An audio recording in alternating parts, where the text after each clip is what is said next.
How to rename your PC in Windows 11.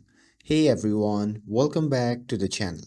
In today's video, I'll show you how to rename your PC in Windows 11 in just few easy steps.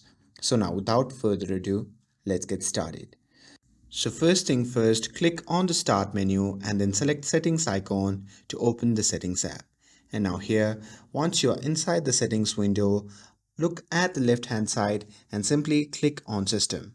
And here, once you have selected the system, simply scroll down to the bottom and click on about.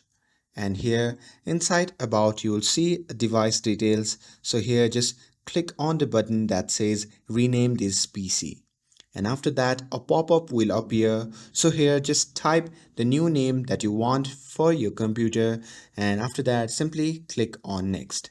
And after that you will be prompted to restart your PC for the changes to take effect. So here you can just click on restart now or restart later depending on your preferences. And once your PC restarts, you'll see that your name has been changed. And that's it. That's how you can change your PC name in Windows 11. With this, if you found this video helpful, then don't forget to like, share, and subscribe to get updated for more videos.